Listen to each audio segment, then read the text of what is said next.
tobanka madaxweyne ee ugu fiicnaa dunida soo mara. Madaxweynaha koowaad waa Mahatma Gandhi. Wuxuu u dhashay waddanka Hindiya, wuxuuna dhashay 1869 wuxuuna dhintay 1948. Da'diisu waxay ahayd goortuu dhimanayay 79 jir. Madaxweynaha labaad ee dunida ugu fiicnaa wuxuu ahaa Adolf Hitler. Wuxuu u dhashay waddanka Jarmalka, wuxuuna dhashay 1889 wuxuuna dhintay 1945. goortuu dhimanayay da'diisu waxay ahayd 56 jir. Madaxweynihii saddexaad ee dunida ugu fiicnaa ee soo mara waa Ivan the Terrible. Wuxuu u dhashay waddanka Ruushka, wuxuu dhashay 1530 wuxuuna dhintay 1584. goortuu dhimanayay da'diisu waxay ahayd 54 jir. madaxweynihii afraad ee dunida soo mara wuxuu ahaa Mao Tse-tung.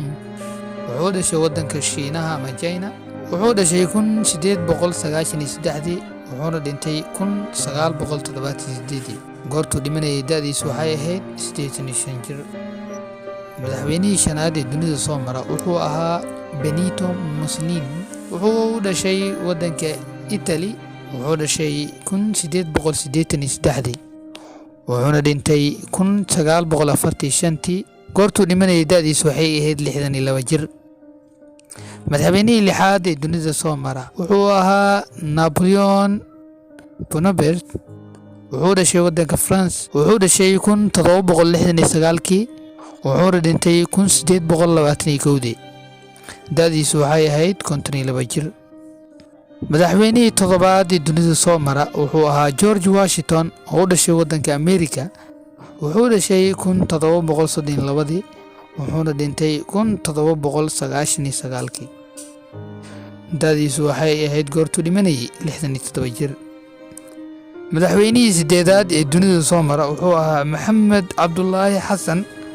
wuxuu u dhashay waddanka Soomaaliya, wuxuu dhashay 1865 wuxuuna dhintay 1921.